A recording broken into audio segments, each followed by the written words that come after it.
En la página 135, on page 135, we have, at the bottom, we have some O to UE stem changing verbs. This is the same principle as we've done before with E to IE stem changers. They change inside the L shape.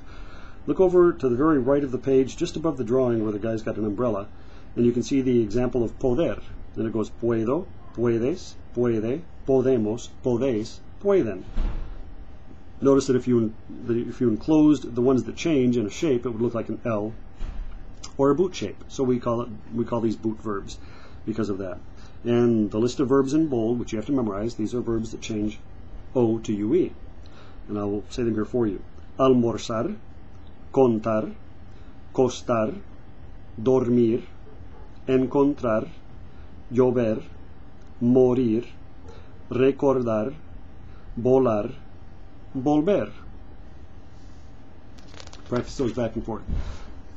And then try to do exercise A on page 136. Fill in the blanks with the verbs that you think will make sense. Use they're all O to UE. Yes, they look like they are. Yep, every one of them is an O to UE verb. So I'll read through the paragraph. I'll translate each sentence as I go. Take your time to put the verbs in the blank first and see what you decide on, and then compare with my answers here.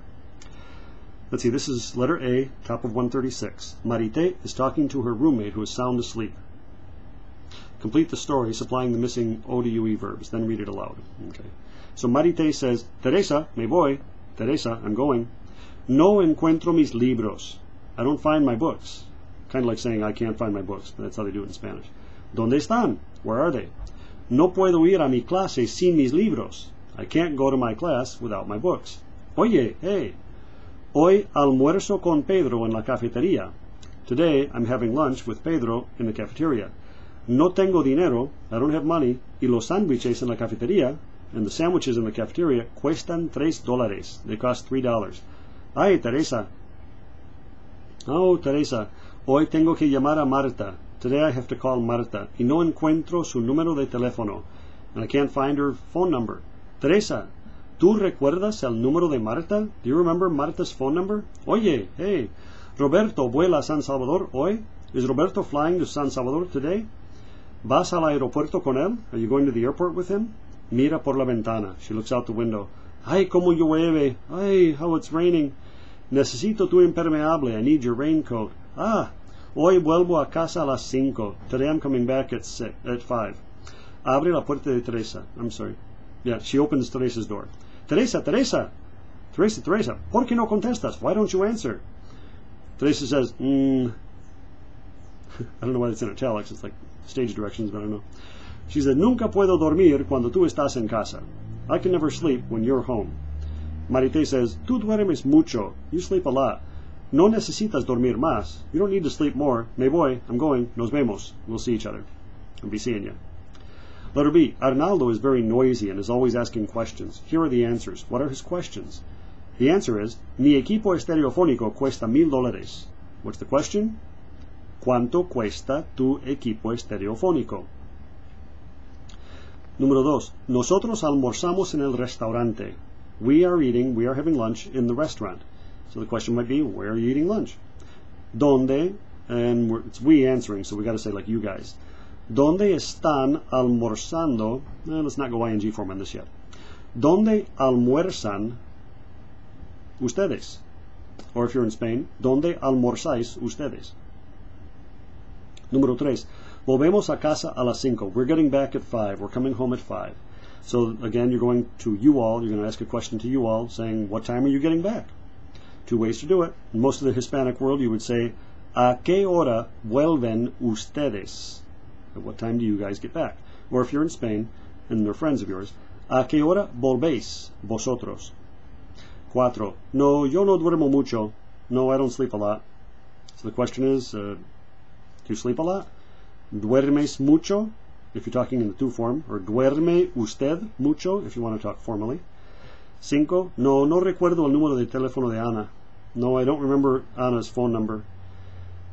So you got to ask the question, do you remember Ana's phone number? Again, talking to a friend, you would say, ¿Recuerdas el número de teléfono de Ana?